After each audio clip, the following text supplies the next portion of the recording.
اعوذ بالله من الشیطان الرجیم بسم الله الرحمن الرحیم.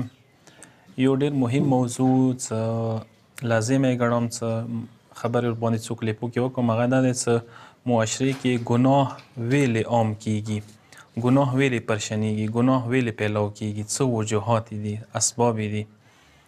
نو کسه څه کله ګناه قباحت سپکه شي، سپکه وګڼلی شي، نو ګناه عام کیږي معاشره کې. ډیره خطرناکه دی دا خبره څه کله ګناه د حالت ورسي چې خلک سپکه وګڼي، خلک عادي وګڼي، یو عادت جوړ شي خلکو.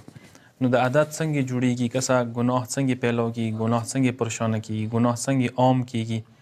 دې مختلف وجوهات دي. یوه وجه دا دی چې کله ګناه په مقابله کې مو سکوت اختیار کو، مو خاموشي اختیار کو، ګناه په مقابله کې مو رد عمل نه ښیو، نو ګناه عام کیږي، معاشره کې پیلو کیږي. لازمه نه دی چې ته خامخا خبرې وکړي یا وینا نه، کم از کم یو دا دی چې انسان په کار دی چې یو شکل جوړ کړي، یو کم از کم ګناه کوم کس کوي هغه سره کم از کم یو داسې رویه اختیار کړي چې هغه پوه شي چې یاره ښه کار نه دی کړی او ښه کار دی نه کوم. یا لاپرواهي، کم از کم هغه کوم کس دی چې ګناه کوي یا بد کار کوي، هغه مطلب هغه ته لیفټ نه ورکړي، اهمیت نه ورکړي، نو دا ډیره ضروري دی. لازمه نه دی چې ته وینا وکړي، خامخا اثار وکړي، فوري اثار وکړي. اثار کول لازمه نه دی، خو وینا یا څه نه څه اکشن، څه نه څه رد عمل ښایله ضروري دی. نو داسې نه دی چې هر یو کار خامخا اثار وکړي فورا.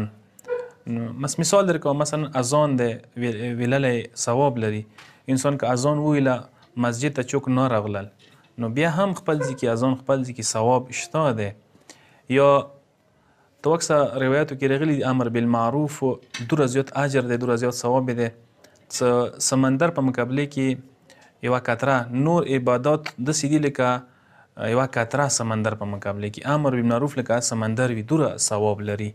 نو په کار دی چې انسان ګناه په مقابله کې څه نه څه وایي، حرکت وکړي، نو ضروري نه دی چې خامخا فوري اثر هم وکړي، فوري رد عمل مثلا انسان ته وښیلی شي. مثلا زه مثال در کوم، یو استاد دی کلاس کې، هغه حاضر شي، سکول ته لاړ شي، بالاخره هغه ته تنخواه میلویږي، چاهې شاګردان راشي یا نه راشي. یا مثلا یو که چیرې کس جمع لمانځه دپاره مسجد ته لاړلو، پیش نماز نه راغو، جمع لمونځ نه وشو، دې که فرادا لمونځ وکړه بیا دې ته ثواب میلویږي. یا مثلا یو کس که چیرې یو کس د فقیر تصور وکړو چې دا غریب دی، څه مدد یې ورسره وکړو، وروسته معلوم شو چې فقیر نه دی، دې ته خپل ثواب بیا میلویږي. نو موږ ته په کار دی چې ویو، موږ ته په کار دی سکوت اختیار نه کړو، خاموشي اختیار نه کړو. کم از کم ته واس کې وي ټلیفون وکړه، میسج وکړه، یو کس ته وایه چې کار د ښه نه دی، کلي وطن کې دا کار، دا اقدام، دغه قدم چې ته وله د ښه نه دی. د یو مثال که زه در کوم، لکه روډ کې د کوم څه جمپونه لګېدلي شوي دي، جمپ چې هغه باندې ګاډی راشي ورو کېږي، دې وجې نه اکسیډنټ ډېرې کمیږي.